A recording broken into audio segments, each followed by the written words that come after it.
So, good morning. Good morning to everybody, and welcome at the bank at the Governor's Talk series. Today I'm very glad to present my dear colleague Pierre, who is the governor of Belgian National Bank, and he will be talking about the green agenda and its impact on economic policies, in particular on monetary policy. Now, I think there's no need to elaborate much why the green agenda is a very important topic at the moment.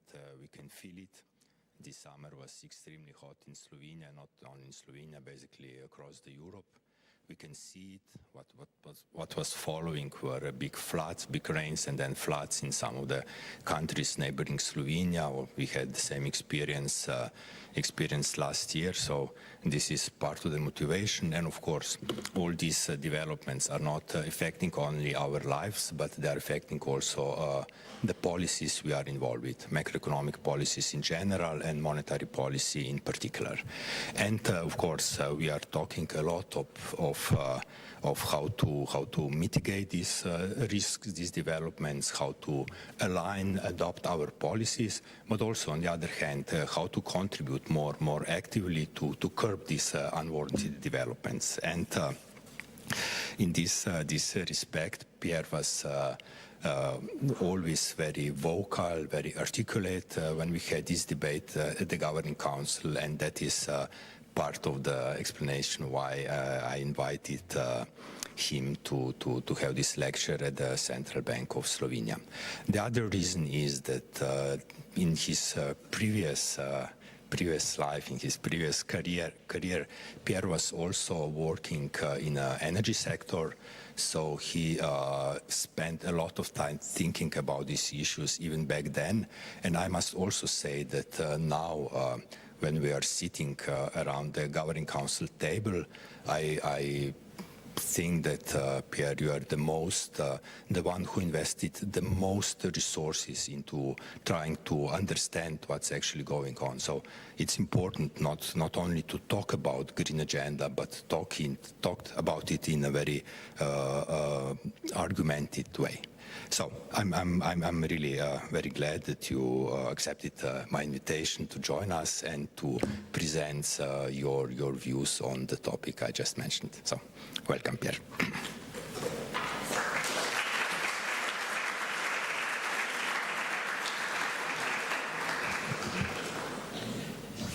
Thank you, Boštjan. It's a real pleasure to be here. It's my third time in Slovenia, but I already feel at home.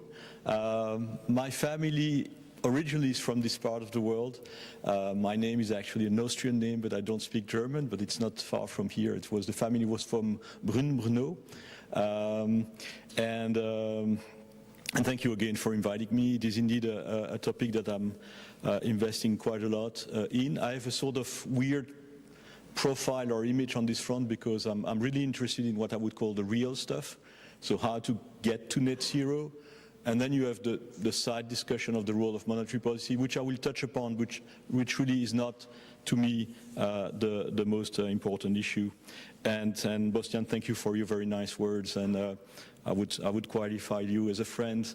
So, I mean, we've had a number of very good discussions over the last few years on monetary policy, but also on this topic.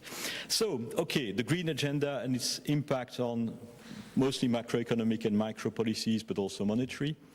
And to set the scene, I had this slide. The title of the slide used to be "Back to Cheap Energy?" ? But that was when we were maybe 2 years ago closer to, after the invasion of Ukraine, these quite high energy prices. So what I wanted to illustrate here is basically when you think about the transition and ask yourself, what is the cost of the transition? Because I'm not going to discuss why we should do something. We've decided in Europe we want to go to net zero, so I take that as a given. And then the question is, what's going to be the impact? How can we get there? How much is it going to cost? Because I believe it is going to cost something, and I'll come back to that. But one thing which is quite obvious, if you want to think about the cost of the transition, you need a reference. And basically the reference, I mean, broadly speaking, is the cost of what we have today, which is, fossil fuels mostly. And those have been moving around quite a lot. So if you think about the cost of the transition, comparing it to, say, cheap, what used to be cheap Russian gas, or to gas prices today, or maybe gas prices when they were higher 1 or 2 years ago, makes, of course, a big difference. Also, we tend to, when we think about energy, we tend to think about oil in US dollar per barrel. Sometimes gas will be in dollar per MMBTU or a megawatt hour. Electricity is typically per megawatt hour. And we don't have a good feel for how these energy prices do compare. So if you bear with me, I'm someone who likes numbers. If you think about it, it might have been a little bit different here in Slovenia, but my take is basically we were used, say in the 90s, beginning of the 2000s, coal was cheap, but we're not using coal anymore in Belgium, or barely, and we know we have to get out of coal. But coal was, of course, used to be the cheapest without a carbon price. Gas, the number I have in mind is we used to have gas at 20 euro per megawatt hour. Oil, if I ask you, oil barrel at $140, how much is that in megawatt hour, euro per megawatt hour? That used to be about 80. So the most expensive oil we had was at 80. And basically, an average is probably 40, 50 over the last few years, or say the last decade. Electricity, when I was in the sector, was cheap, about 50.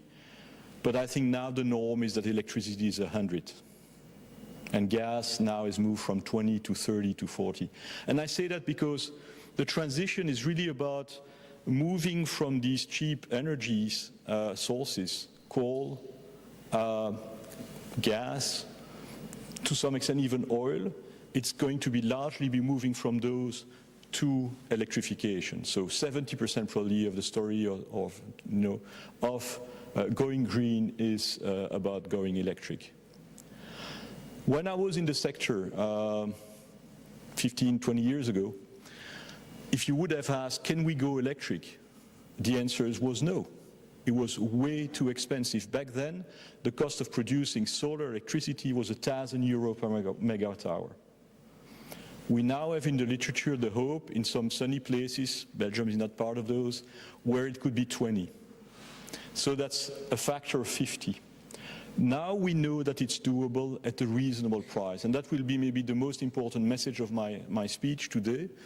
We now have technologies to go green at a price which is not zero, which is not completely marginal, but it's doable.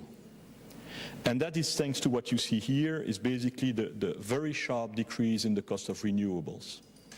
Solar, wind offshore, wind onshore.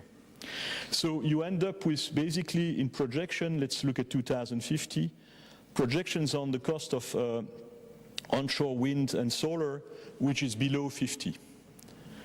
Hence what used to be my title, Back to Cheap Energy, because when I was making this speech 2 years ago, like something which was below 50 was cheap energy. And it looked like we were going back to maybe the low prices we had in the 90s. But we know that renewables is intermittent. So actually, looking at the average cost of production is not enough. And if you think about it, there is a literature on that, but now the Commission estimates that you need an electricity price double the level of the cost for solar, for instance, to support production. Because the more you produce solar, the more you will have cannibalization that you have. When you have sun, you have overproduction and the price drops to zero. And then there will be production you don't use. And that's why you need a higher price to support the development of renewables than just looking at what is called the levelized cost of energy. So my main message is cheap fossil fuels will be replaced by cheap or relatively cheap renewables. That's really the story about going green. But they are not perfect substitutes. And we've got some not so good news. I said it, renewables are intermittent, so electricity is also difficult to store. Batteries are still relatively bulky. And we know that there are all these issues about sourcing the materials for producing, for instance, the batteries, but also, higher copper prices and the likes. But then there are some good news, is that using electricity instead of, for instance, gas or oil, in some cases, which are not marginal, is much, much more efficient. So the efficiency of, for instance, electric cars compared to combustion engine cars is a factor of 3 to 4 in terms of efficiency gains. Same for heating, warming. Heat pumps are 3 to 4 times more efficient in energy terms than gas boilers. And then there are some other benefits, co-benefits also in terms of pollution, air pollution, that of course are not to be forgotten. So in the first slide, I sort of compared all these energy sources as if they would be comparable and looking at the price of these sources. But in fact, for each use of energy, you really need to look at what's the complete value chain. If you need to produce electricity with gas, well, you have to divide by a factor of 2 because the efficiency you have even in a CCGT, a combined cycle, is closer to 50%. Coal would have been closer to 35–40% in terms of efficiency. So you need to look at the value chain. If you produce green hydrogen in Chile, it's not easy to transport it to Belgium or to Slovenia. And so there you might have to transform it into ammonia. And then the question is, can you use ammonia? Do you need ammonia? If you have to retransform, sometimes you have value chains where you have so many transformations that the net efficiency at the end of the chain is quite low. So I'm not going to go through all of these, and I don't know all of these. I've made an effort to at least understand some of those, but we have to have that in mind when we ask the question, what is the cost of the transition? How easy is it? If, for instance, you want to produce fertilizers, you need hydrogen, so it maybe makes sense to produce green hydrogen. But if you want to use green hydrogen as a substitute for natural gas or oil, it is much more complicated. I was talking to someone working in a transportation company in Brussels, and they tried to run buses with hydrogen, and the guy talking to me was an engineer, which I'm not, and he was telling me, if you have a pipe at 300 bars and the pipe goes like that, good luck. Which is, of course, not something you see by just looking at the cost of hydrogen. So if you think about it, the green transition is mostly about electrification, and there should be something on the left panel, yeah. So then we have what is already electric. And then it's really about electrifying your cleaning and going green in electricity production, but it's electricity for electricity. So in Belgium, 20% of energy use, primary energy use, is electricity. Then the issue is comparing producing electricity, say, with a CCGT or nukes, and replacing that to a large extent with renewables. Now again, renewables are intermittent, so you will have to have storage facilities, you will have to have peakers running maybe on hydrogen or on biofuel. And then the system cost of a green energy system will be higher than what I was showing previously here. So again, those levelized costs, if you look at the system cost of having a green electricity system, it's probably going to be a factor of 50% higher or more compared to the average of those costs, because you will have some production that's being lost, you will require storage, you will require peakers. But at the end of the day, and I will take a risk because I won't be there anymore in 2050, so I like talking about the cost of transition in 2050. Nobody will remember what I've said today on this front. My take, reading the literature, is that we might have green electricity at a cost of around 70 to 80 euro per megawatt hour, which is marginally cheaper than we had 2 or 3 years ago. Well, at some point there was a peak, but it's more or less in line and a bit cheaper than we have today with electricity that is not fully green. And then the question is, if you need to electrify, can you electrify with efficiency gains, yes or no?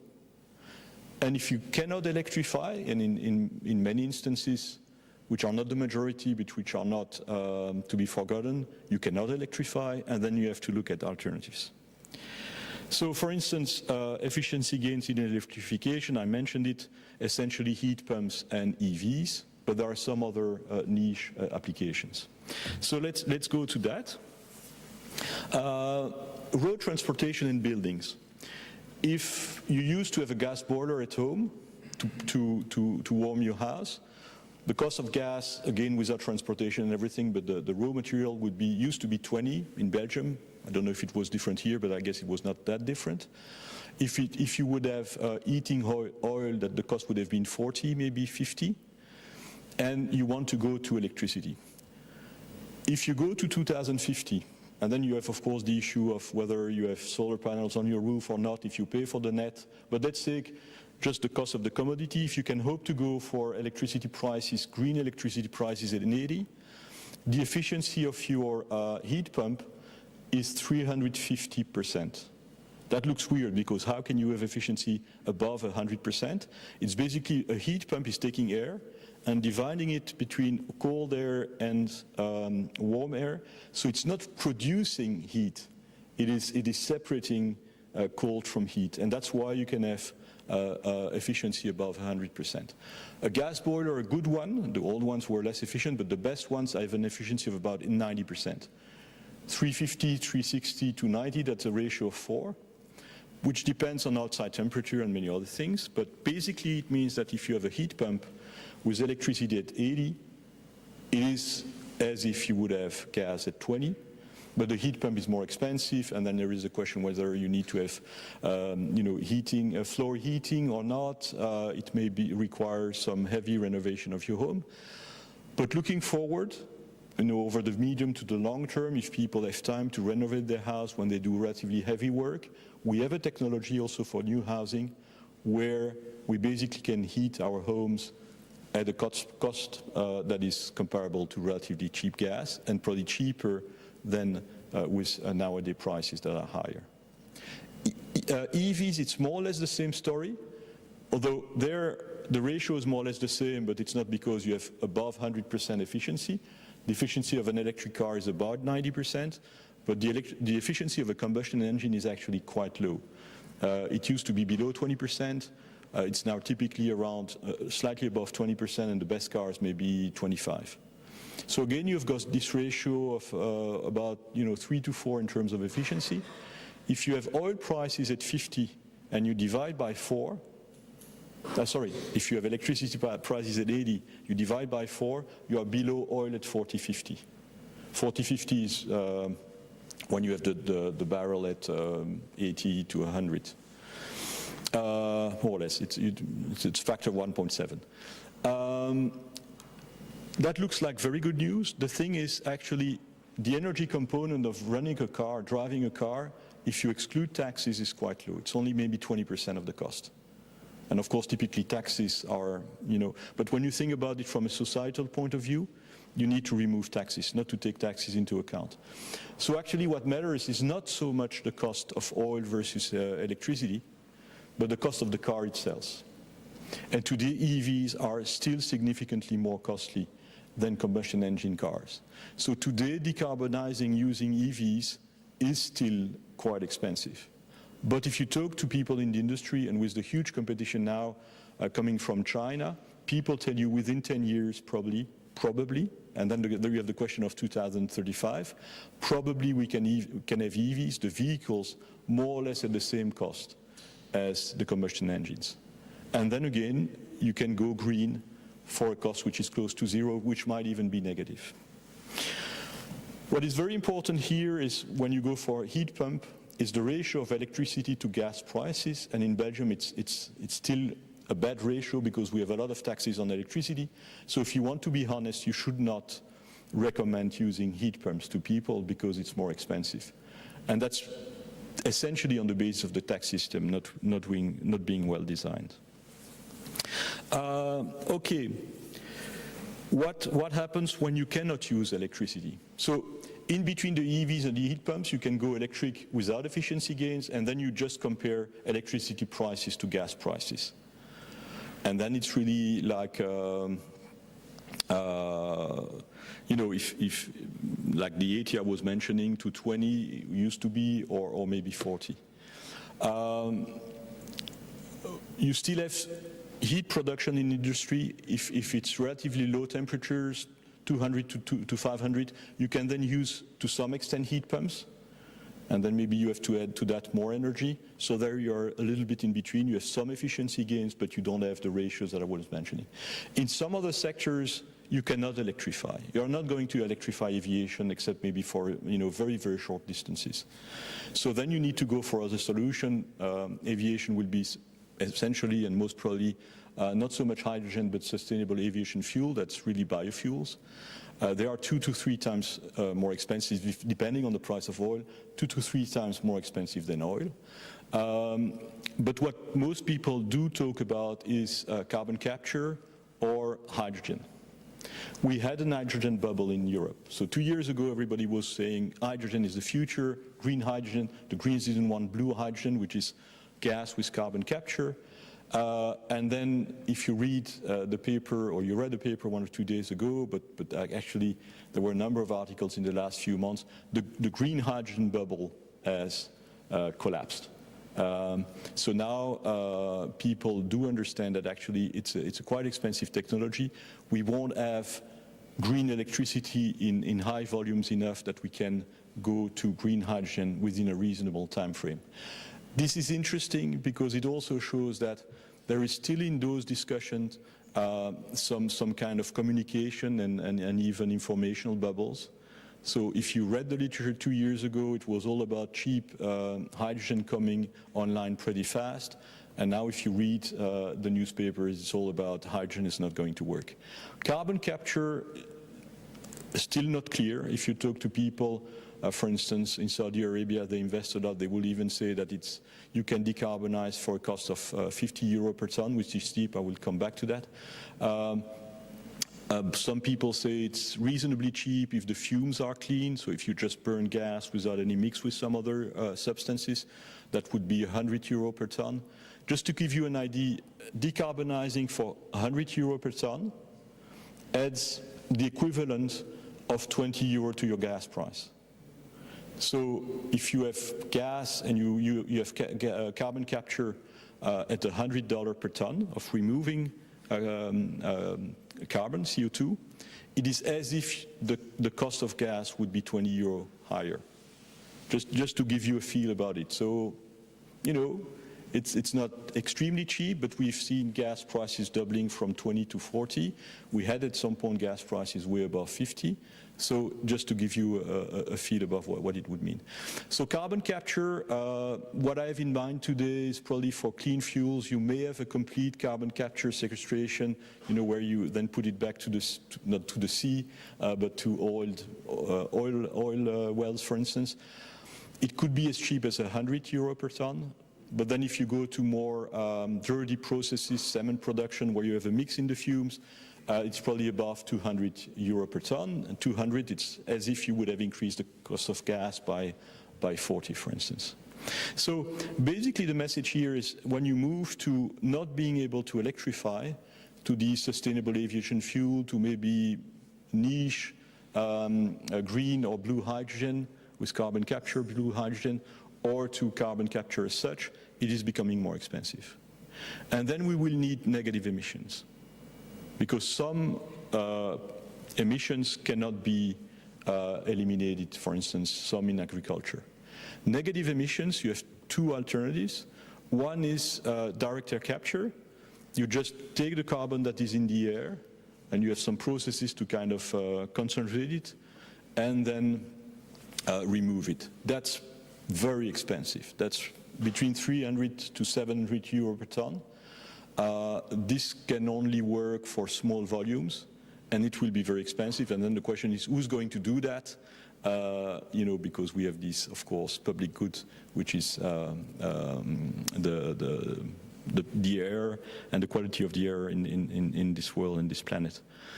Another version which would be cheaper would be carbon capture of burning biomass. And that's basically, think about district heating in some countries. I don't know if you have that in Slovenia, but if you have district heating, so you burn wood residues for heating a city. You could have carbon capture on top of that. if the wood that you burn is sustainable because it comes from forests that are being renewed, that are not being cut down, then you probably can have negative emissions for the cost of carbon capture as if it would be cement production, and that's again probably at 200 or a bit more. So sorry I've been a bit long on that, but I think it's very important when we discuss greening our economies that we don't stick to just one transloc production function and someone who's going to tell you, I've run regressions on the data over the last 20 years and I can tell you greening our economy is going to cost this or that.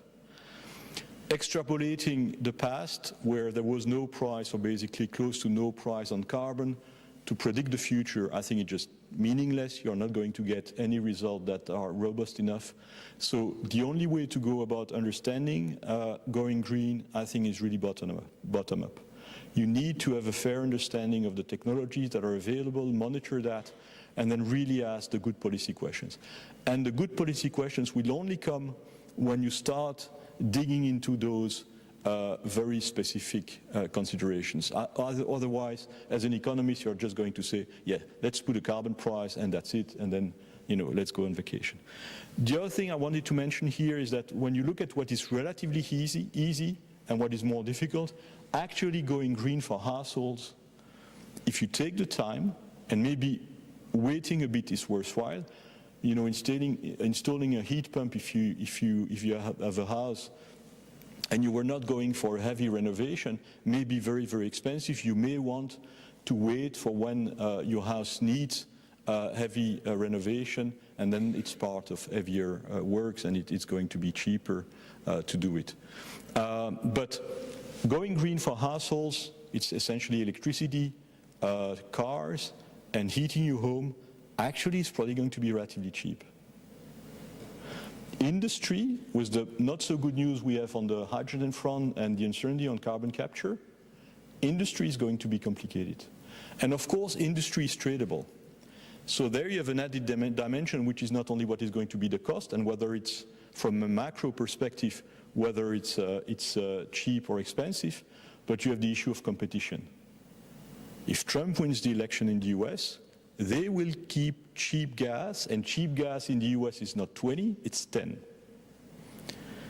So if Europe competes in the industry going green electrification, and we have green electricity is 80, and you want to produce heat, and you cannot use a heat pump because you need to produce heat at 2,000 degrees, for instance, and you compete with cheap gas in the US, you're dead.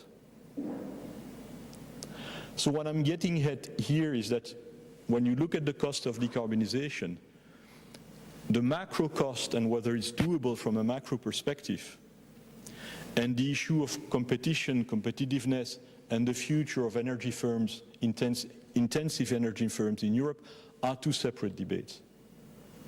And I'm quite positive on the macro question. You can do it at a reasonable price, and if the idea is that you want to save the planet, I believe it's a no-brainer.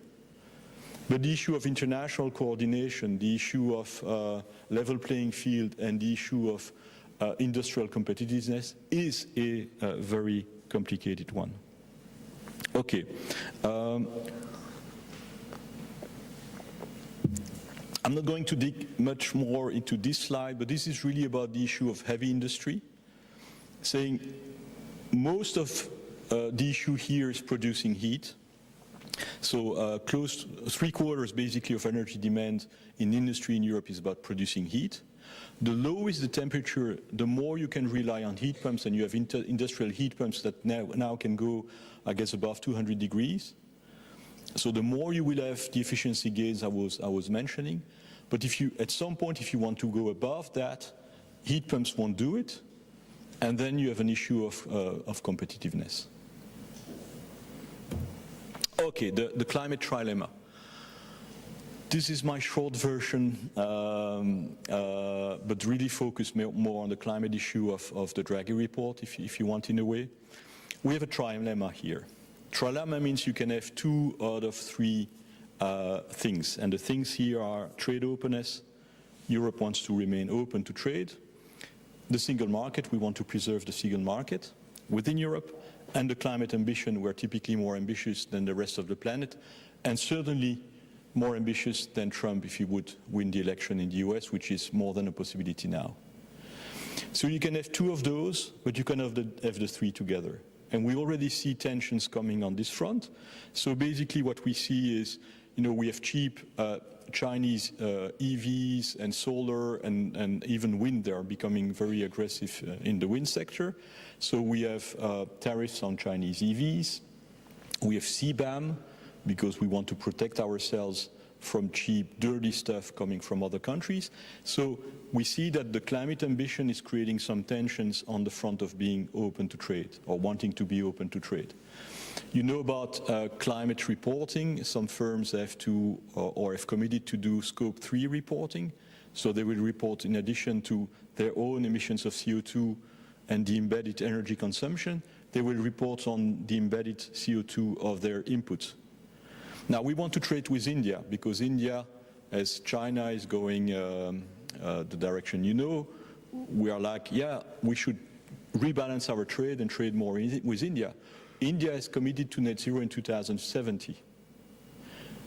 If you report Scope 3 emissions, and you're a company being active in India to source some of your material, how do you do it?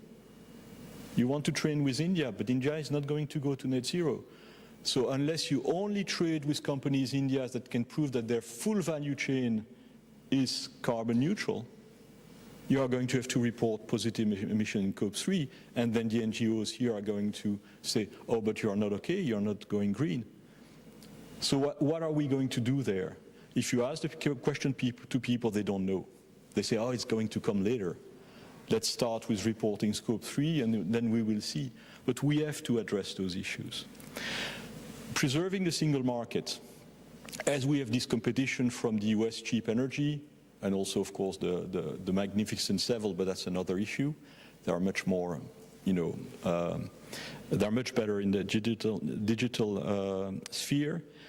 And then we have the competition from China. And remember, when we said we wanted to go green, we are going to. One of the argument was we are going to be first movers, and so we are going to be very competitive in the green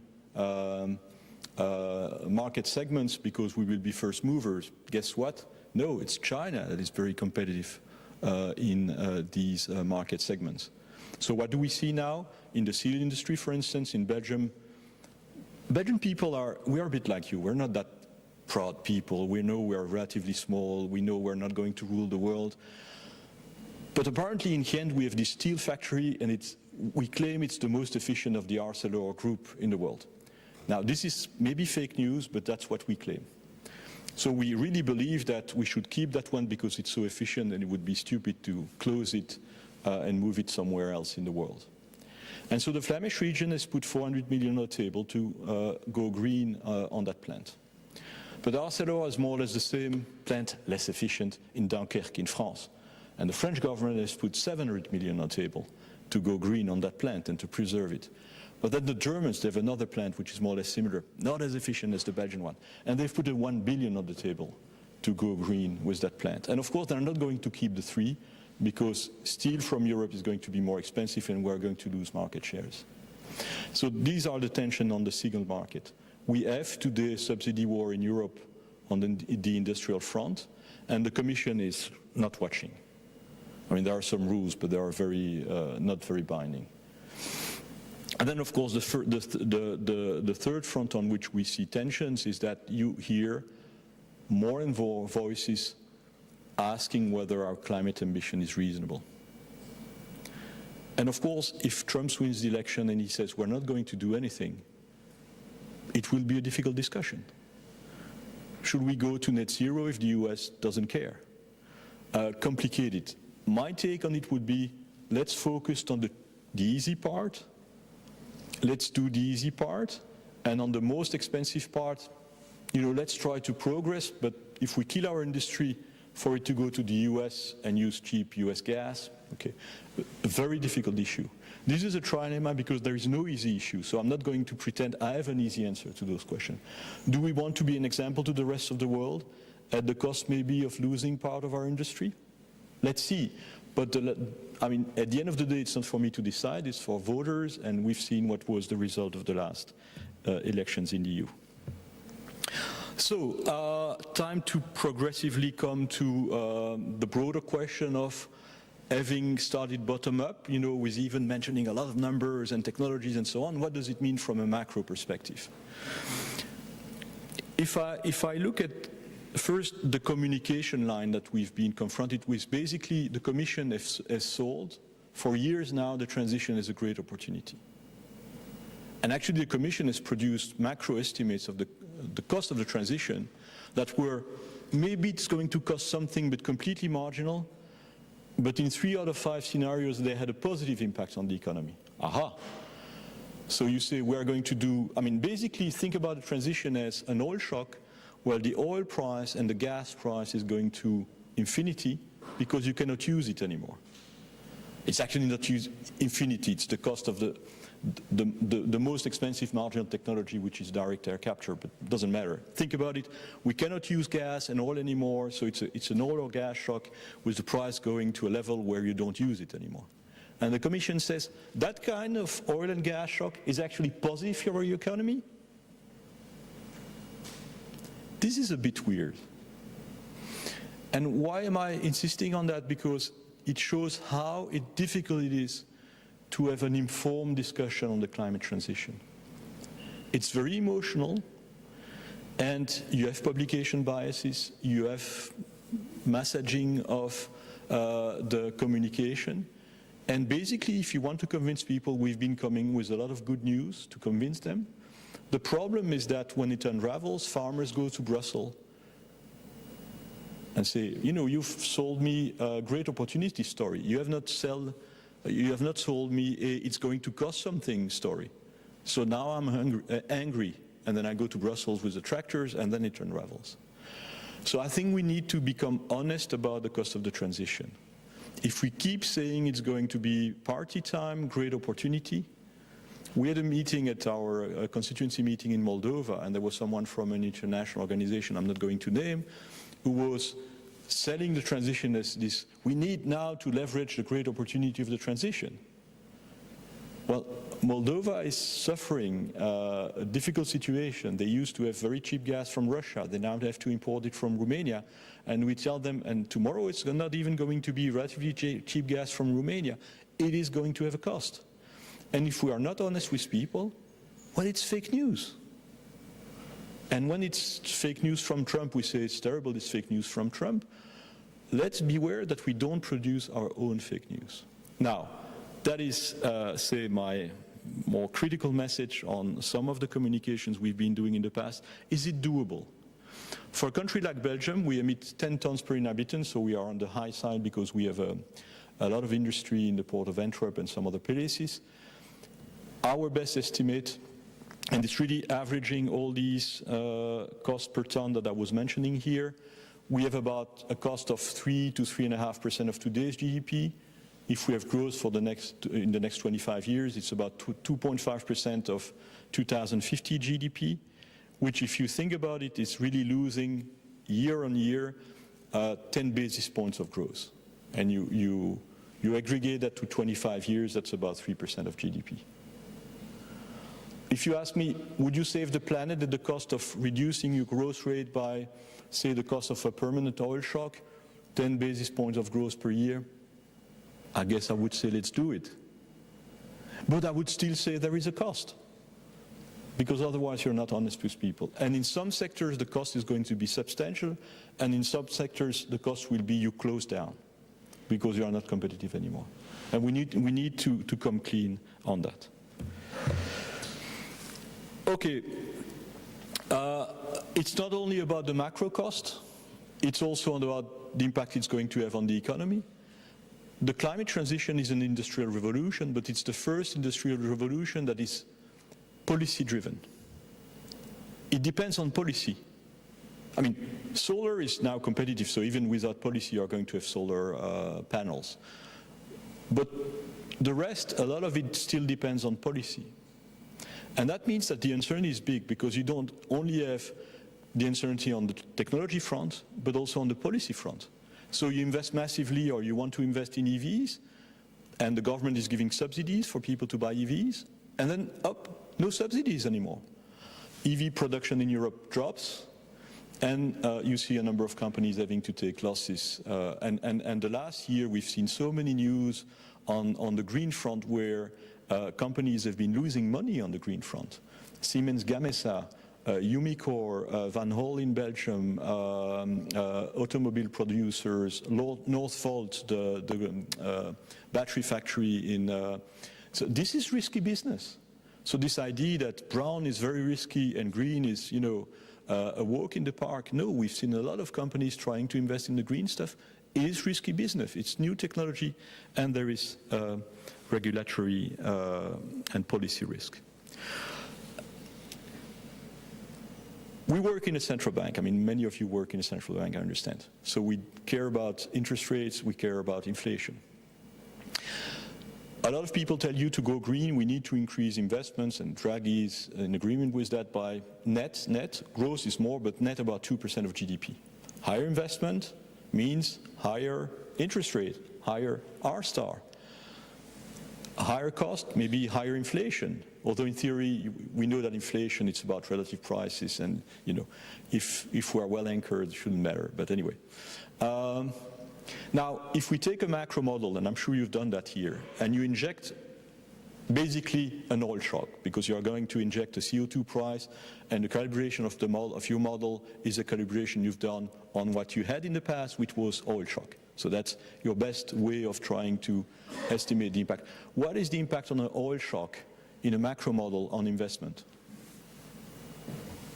Lower investment. So we model the transition, we get lower investment, and we are being told investment is going to have to go up. Which means we have a very, very hard time estimating in our models what the impact is going to be. If it does indeed lead at the end of the day to more investment, then yes, R-star is going to go up. But actually today, because of the uncertainty, it leads to less investment.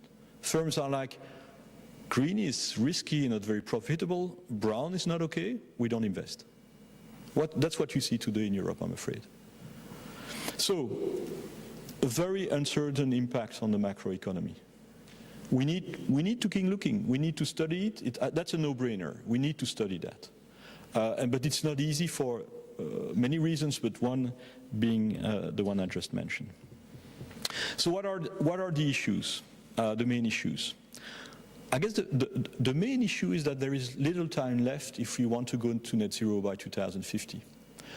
I was trained as a public economist, so the recommendation for public economists when you're confronted with a negative externality, you set a Pigouvian tax, a CO2 tax, at the level that is required to deal with the externality, job done. You go on vacation, you've done your job. As an economist, you've done your job. Now, today, if you would do that, you would have to set the price, the Pigouvian price, at the most expensive marginal technology, direct air capture. That's anywhere between 300 euro per ton to 700 euro per ton. That's basically the equivalent of, say, an oil price of something like $350 per barrel. That's very big oil shock. So we're not going to do that, of course. So we have an efficient instrument which is a carbon price. But if we only use a carbon price, we don't have political support and we kill our economies.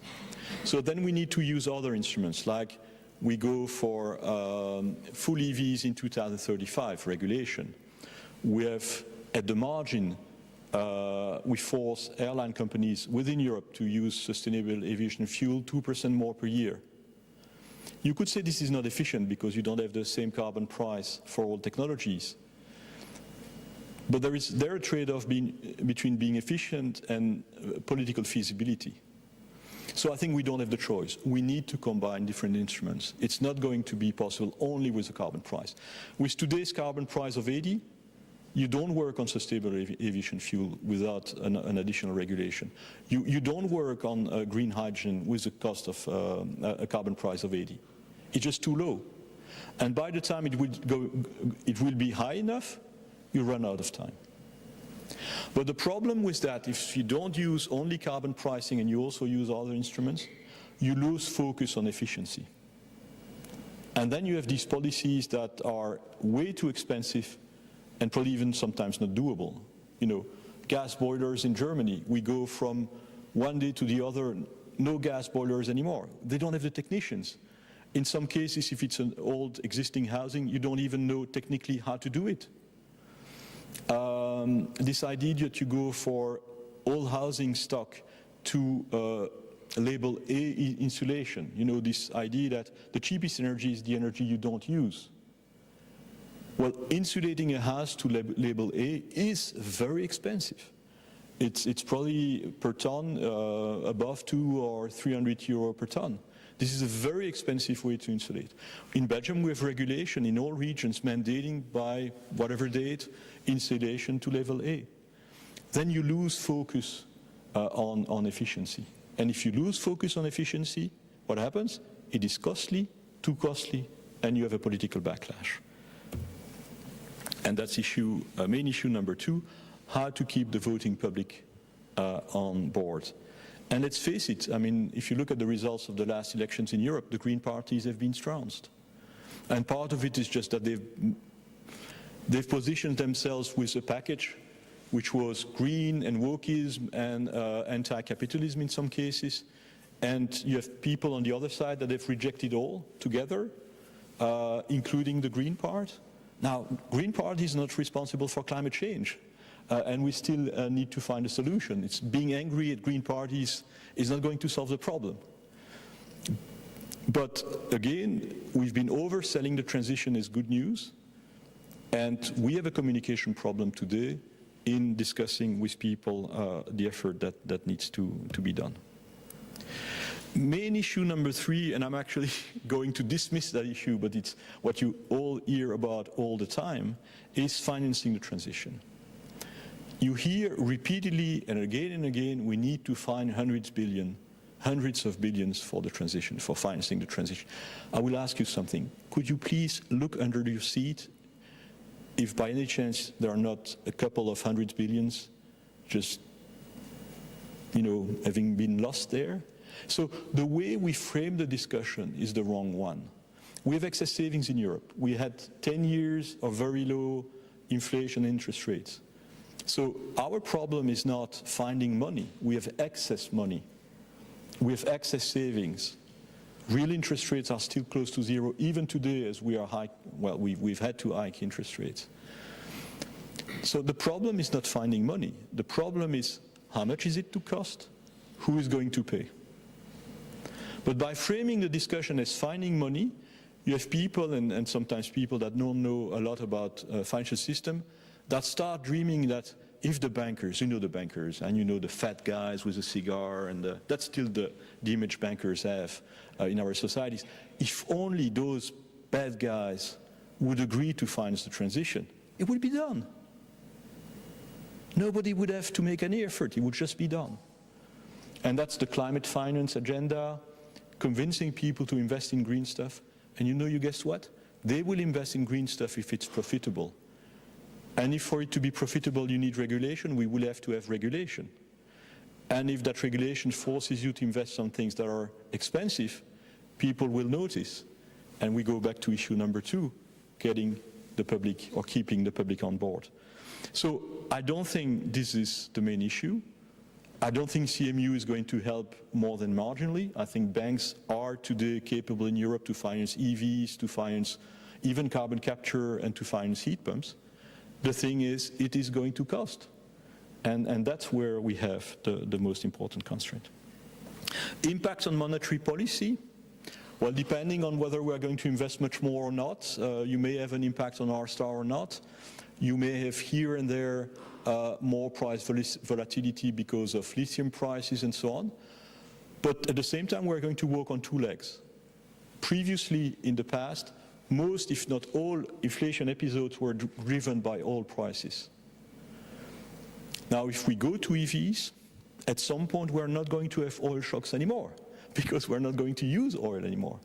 So I think the likelihood that we are going to have these huge shocks coming from the energy side are actually going to recede.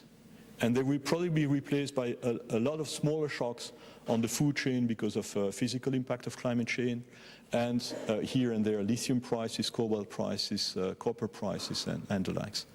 So maybe it's going to create more short-term volatility, but less of these big swings. Okay, I'm going to be very quick on that. We are going to have discussions at the ECB on this front. One of my concerns is as the more we discuss green stuff, the more the concept of risk is becoming blurred. So we mix the risk of not doing anything, and then the planet will die, the risk of having these green swans, and then the very basic risk of credit risk that we discuss when we have the collateral framework. Now, there are some proposals and some discussion within the Euro system to green our collateral framework on the basis of green is less risky and brown is more risky. We don't have statistics on that. We cannot prove that. So we start saying we need, on the basis of Article 3 of the treaty, we need to support EU policies. Actually, I think we are moving in a direction where we are making policy. And to me, this is against my own interpretation of the treaty. I'm more or less lonely on that front in Europe. In the US, it's, you know, there is a consensus on that, that it's not for monetary policy to deal with green issues. So we need to study green issues. We need to study the impact on our economies. We need, of course, to study the impact on credit risk at the individual level. I don't think today we can prove that the impact is significant. When I talk to bankers in Belgium, I ask them, can you name one company that has gone bankrupt because it sells dirty stuff? They cannot name one. They cannot name a few firms that have gone bankrupt trying to go green. So I'm a bit afraid that it's becoming difficult to discuss even about risk because we tend to mangle it with other considerations. We do this stress test and then we say, you know, the risk of the transition are huge. The green to brown firms are huge. But to do that, basically we assume a scenario with an oil price at $450 per barrel. Now, what is the risk tomorrow with the result of the elections in Europe? That authorities will impose through the ETS price, the carbon price, the equivalent of an oil price of $450 per barrel. I think it's close to zero. But we do these stress tests at the ECB. Nobody looks at the assumption, and you have the titles in the newspapers. The risks associated to the transition in terms of financial stability are huge. Yes, if tomorrow governments impose an oil price and gas price equivalent to $450 per barrel, it will do a lot of damage in our economies. But I suspect they're not going to do that, and just watch. So again, what I'm saying here is we have difficulties dealing with these issues without having preconceived messages that we, to some extent, want to publish. Green bubbles, are we going to have green bubbles? I don't think we are going to have big green bubbles, but I think we do tend to underestimate the cost and the risk of going green. And if you read and compile the number of companies going green that have had troubles recently, it's very far from being marginal. And then the thing about nitrogen uncertainty, it's related to a discussion we are going to have on the collateral framework pretty soon, where basically the idea is we don't know the risk. The risks are so radically new that we cannot know, and then it justifies that we would put buffers on our collateral framework irrespective of the risk that we really measure. Yeah, I mean, I would agree that maybe the case for some cyber risk, maybe the case for some geopolitical risk. I don't think climate risk, if you really look at the transition risk and the emission, are of that nature. We have the ETS price in the industry. We know the price, we know the volatility of the price. It's not too different from the volatility of, say, the price of oil. So claiming that there is a risk, a credit risk at the individual firm level that we are completely incapable or even conceiving of, I think is just basically a way to argue for policy making. But okay, that's my personal opinion. So role of central banks, at the end of the day, we need to study the impact of the transition. I think it's very important. We're going to be there for the next 30 years. We need to get our hands dirty and really try to understand what it's all about. And hopefully I've given some indication that I'm even trying. We need to study the risk associated with the transition, but we need to do it in a way which remains professional and data-based and doesn't call for some radical concepts to sort of say, we don't know, but we are going to do as if we would know. And then there is the controversial issue whether we want to work on relative prices, and I'm going to be very short on that one because honestly it's a symbolic issue. I'm not even sure it's very important. But there is this discussion about Article 3 where basically we say we have to support EU policies. I'm a bit concerned that we are going to have a sort of animals farm reading of the treaty whereby we say, you know, all items that are mentioned under Article 3, and you see them here, are equal, but environmental concerns are more equal than others. But deciding that is actually making policy. So that is my first concern. But then the other concern that I have is that we say we need to support policy. I was trained as a public economist. Setting a carbon price, just to simplify the debate, is the result of a trade-off. You don't want to set a carbon price at €1,000 per ton because it's going to kill your economy. So politicians have to decide what is the right level of the carbon price, but it's a trade-off. How do you support a trade-off? How do you support a trade-off? If you add to that trade-off, you change the political decision, and that's policy making. So this idea that you should support EU policies when it's about basically regulating and setting a price, you cannot support. You can change, but then you're doing policy. And then we say, yes, but we have a constraint. It's not like we can do everything. There are some limits to what you can do. It has to be without prejudice to our main objective, price stability. But that's not a binding constraint. I can put a subsidy of 100 basis points, 200 basis points for the green stuff and still go to 2%. I just have to increase the interest rates for the rest of the loans that will be made in the economy. So saying that we have some sort of limits to what we can do because we have to comply with our primary mandate is actually not a constraint.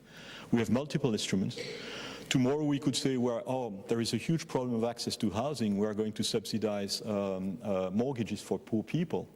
Can you do that without prejudice to primary mandate? Would it be supporting policy? You can do it, no problem. You just have to increase the interest rate enough for other loans so that you are going to your target. So I would say supporting is not well defined, and the constraint that we claim we have in place is not binding. Okay, but at the end of the day, I think the most difficult issue is one of communication. We've communicated for years now that the climate transition was this kind of great opportunity, that we would be first movers and that it would be painless. It is not going to be painless. We have one issue, which is the macro one, which is going to cost something, and we might as well put a lot of focus on being sure that what we do is as efficient as possible, that we don't go for the too expensive technologies too fast before they are mature enough, and sometimes waiting will be a good idea. For instance, if you believe EV prices will go down, you may want to wait, especially before you impose it to less well-off people. So that's one issue. And then you have the other one, which is complicated, is on the competitiveness front and the international dimension. Again, if Trump wins the election, he says, we're not going to do anything, we're going to keep cheap gas forever. What does it imply for Europe? No easy solution. And I'm afraid I'm going to stop with that conclusion. The idea was that we would have some times for Q&A. I'm completely flexible, but up to you to decide whether we have 5, 10, 15 minutes or more. I have some meeting with the media, but I guess we can be a little bit flexible. I'm completely fine with that. Okay, thank you very much for this inspiring speech. Is there any questions from the public? No? Yes? The first one is the most difficult. Huh? Okay, we'll wait till the microphone, and please introduce yourself and explain where you're coming from. Thank you. Yes, hi. Hopefully you can hear me. I'm not sure the mic is working, but... Okay, maybe I'm too quiet. Anna. Should say Anna, okay. Okay, thanks a lot. Thanks for the presentation also. I would have a couple of questions. So, that I noticed during your presentation, first is you never speak of the nuclear power. Nuclear power is very CO2 efficient, so it produces zero emissions. But I never saw a single word on that. And I know also, I just Googled, even in Belgium, yourself, you have 7, I think, nuclear power plants. And I think that they produce 1/3 of overall electricity. So it is a big factor, and I don't fully grasp why sometimes people are a bit refraining to use it also in the whole equation of the energy transition, because I think it is a part of, and has to be a part of the solution. Then the other question I would have is on this fiscal space and fiscal cost. So you said the total cost would be around 2% of GDP for the overall transition. Now, I didn't understand whether that's the cumulative cost or just annual cost, but I think in Europe, many countries do face a constraint. For example, Italy, maybe also Belgium, that have high GDP, debt to GDP ratios, and there it's a question how far the governments can support the green transition. So it's not so clear that this transition can be borne by the fiscal. And then maybe the third one, who will bear the cost ultimately?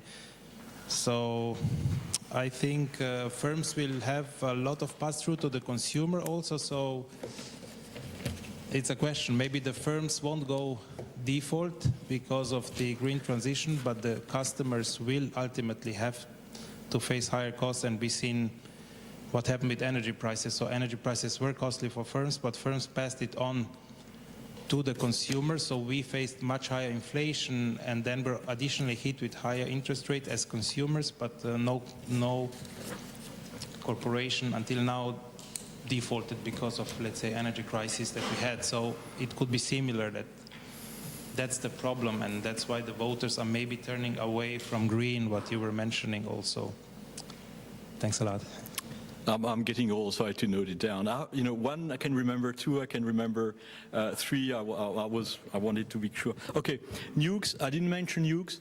I think there is a big difference between existing nukes that have already been paid for, and in some of our countries, Germany, Belgium, to some extent, we've closed old nuke station.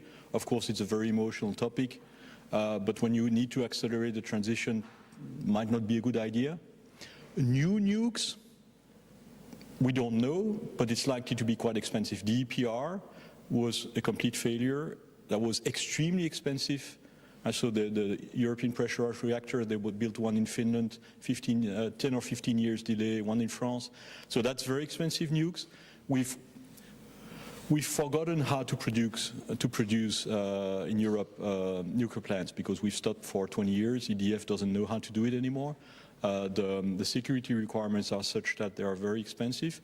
So now on paper you have the SMR, small modular reactor, and on paper it's relatively cheap, 70 euro per megawatt hour, which is more expensive than gas at 10. But that's on paper, and a lot of people say no, it's going to be way above 100, and then probably not competitive compared to renewables.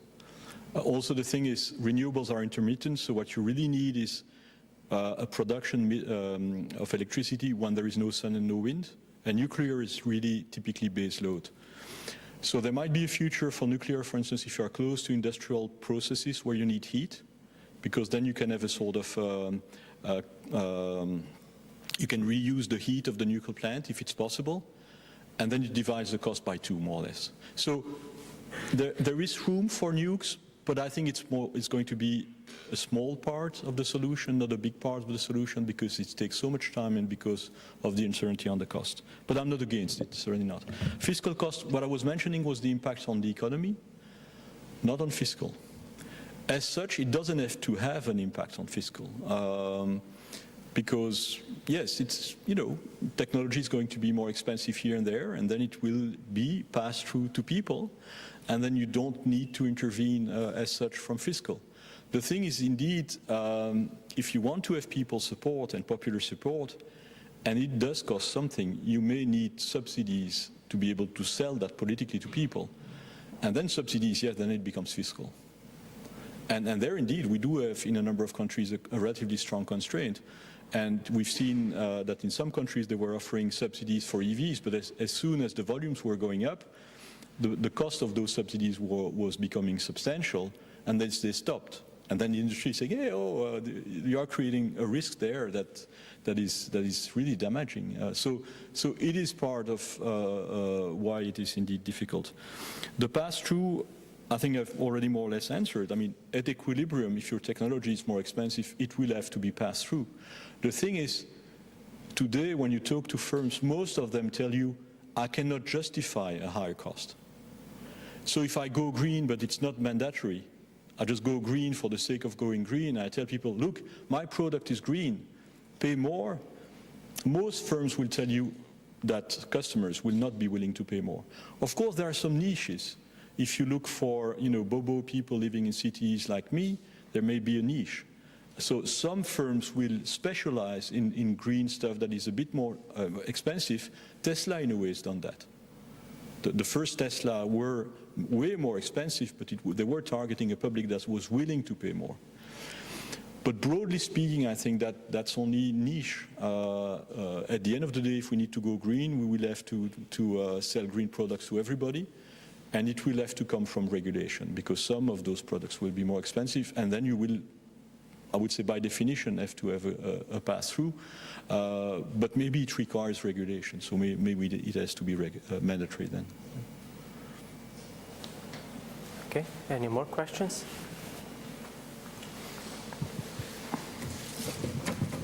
Milan Martin, Vice Governor here at the Central Bank. Thank you very much, Pierre. A very good presentation. Clearly shows that the central bankers are not just an ivory tower, but you touch a very important issue. I would like you to elaborate a little bit on this main issue, number 3, financing the transition. You somehow skip it, though it could be important. And here, of course, you say EVs and heat pumps, banks can do it, industry, banks and bond market should be able to do it. Do you think that in the current EU kind of environment of a lack of kind of a really capital market union, that can be done easy, or what would you say on Draghi is basically saying, let's establish a Security Exchange Commission in Paris or wherever the ESMA is now.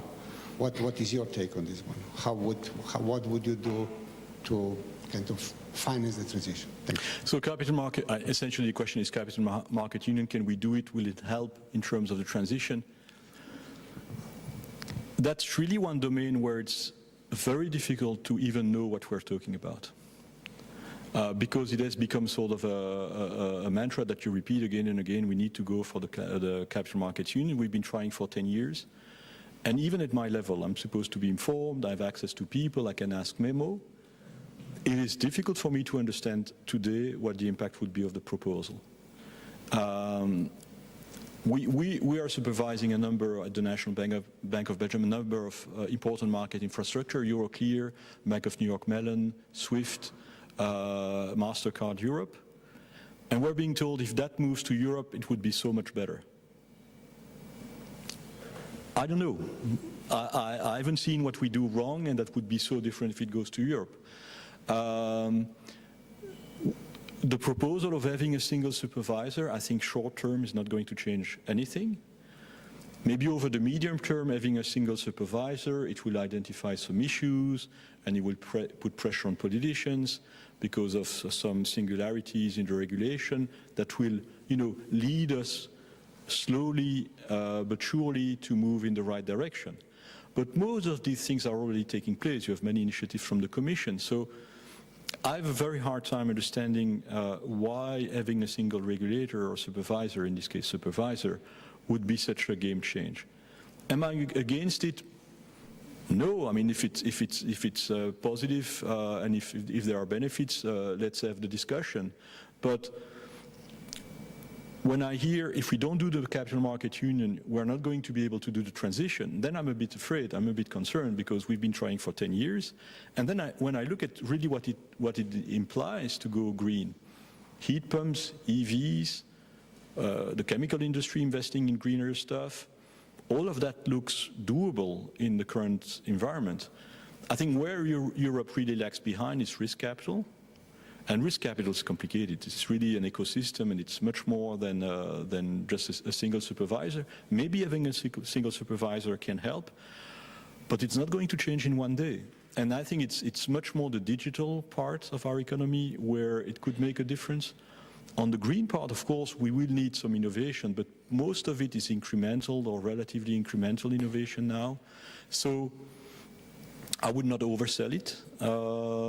And then I'm a bit concerned. I mean, if we don't move fast on CMU, the message then we then cannot do the green transition, I'm a bit more optimistic than that. I think most of what I see in terms of what needs to be done on the green front is not an issue of financing. It's just an issue of making it profitable, and making it profitable, if it's more costly, is passing the cost to people, and passing the cost to people is, at the end of the day, a political issue. Okay, any more questions? Marco Pachor, just maybe touching on the third part of your trilemma that wasn't touched so much, so that's the openness to trade, right? So we're all discussing these things today from a very Europe-centric position, but the fact is we're not living on planet Europe, you know, we're living on planet Earth, so if just Europe is doing stuff, it won't really help much.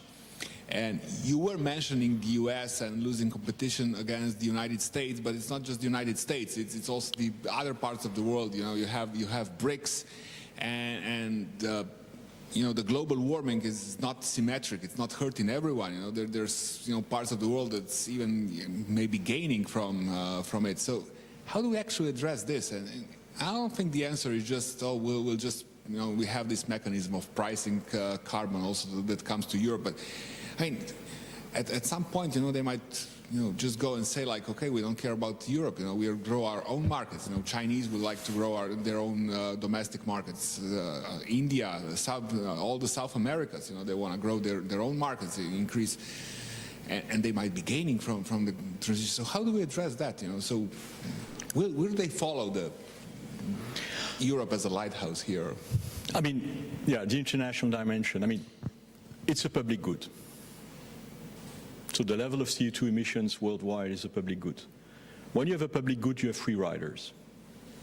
And its coordination is extremely difficult. Now, confronted to that, what has Europe said? We need to do it. We decide we do it. Fine with that. But then we have had these communications lines where we're going to be first mover, so actually the impact on our economy is going to be positive. And I would want then to come back to climate finance, because we've had that for a number of years. You had all these papers saying investing in green investment is actually good because you have lower risk and higher return. So again, we've sold the transition as you're an investor, you invest in green, higher return, lower risk. Impact on the economy, first mover, positive impact. And you are going to save the planet. Do it. But then a few years later, people realize, we're first mover, look at China, not easy. A number of companies have invested in green stuff are suffering now. And then, of course, the green bubble in the financial markets, burst. Of course, you cannot have higher return and less risk durably. People made a lot of money, private equity firms, investing in the dirty stuff after the invasion of Ukraine. Returns of even 100%, that was in the media at some point. So, I mean, again, I think it's a question of being honest about the issue. And when we are honest about the issue, we have a very difficult trade-off. Do we want to do it alone? Do we want to go green, to go to net zero, if some others, maybe the US, doesn't do it?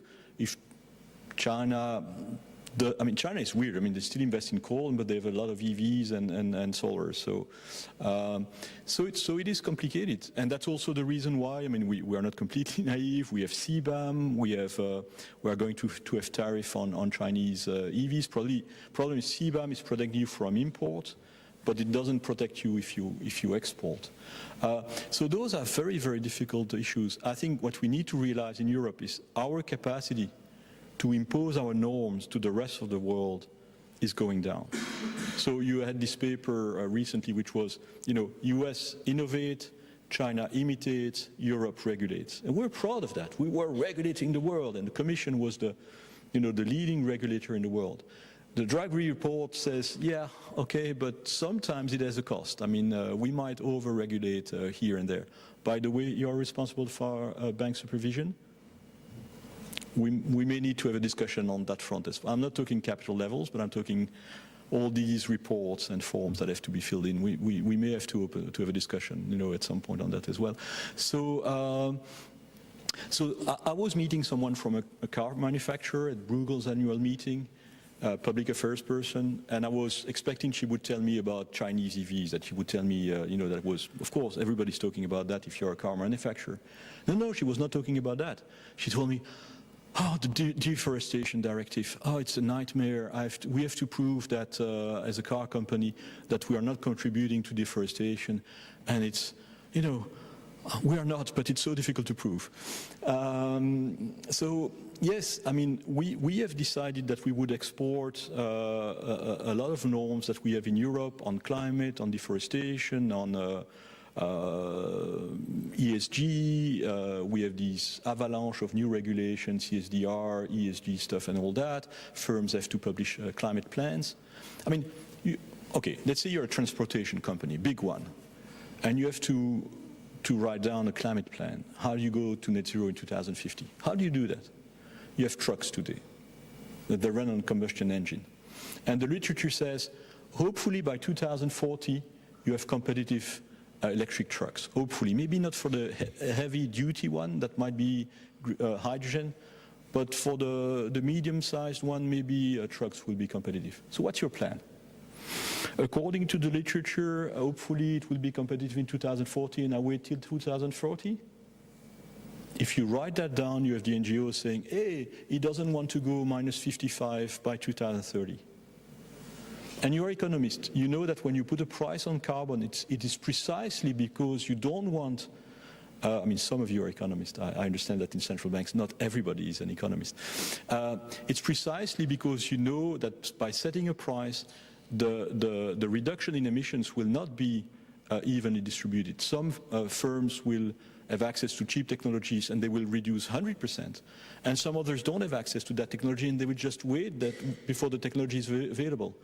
When we ask firms to come with plans, in the minds of everybody it's like, minus 55 in 2030 and everybody has to show that they go along. So there is a tension between what we do on the ETS front with carbon pricing and what we do with these regulations. Now, of course, maybe some people will just write down, I'm waiting 2040 and I don't know. I suspect that their auditors will say that's a bit light. And I suspect that they will be trounced by NGOs saying you're not willing to go to net zero. But the reality is just that one. I could have written as, if I had a plant in Belgium, I'm going to go green hydrogen 5 years from now because it's going to be very cheap. And then people will say, great, great, great. And then I even pay some consultants to do some work on doing that. And then 2 years later, it doesn't work. And what's the solution now? And then you write another one. And we know that it's been well documented that a lot of firms have reduced their climate ambition in their plans.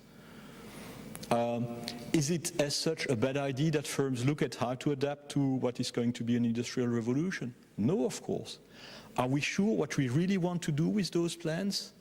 And are we sure that we are not adding up too much regulation on top of more regulation? I think we need to have that discussion. Okay. I think we come to the end of this interesting subject and interesting conversation. Thank you, and see you next time.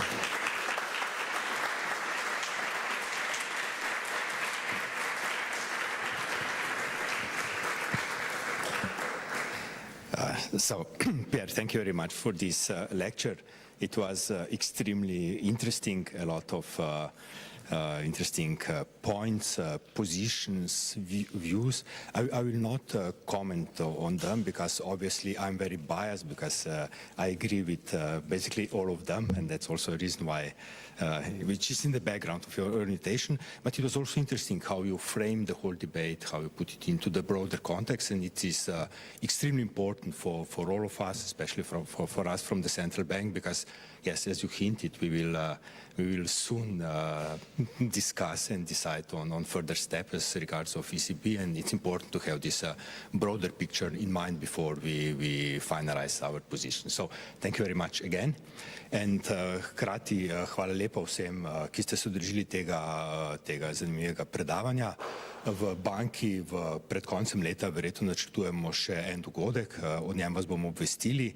Predno zaključim samo še ena tehnična opomba, če kdo želi prezentacijo, seveda jo lahko sporočite in vam jo bomo poslali po elektronski pošti. Tako da hvala lepa še enkrat.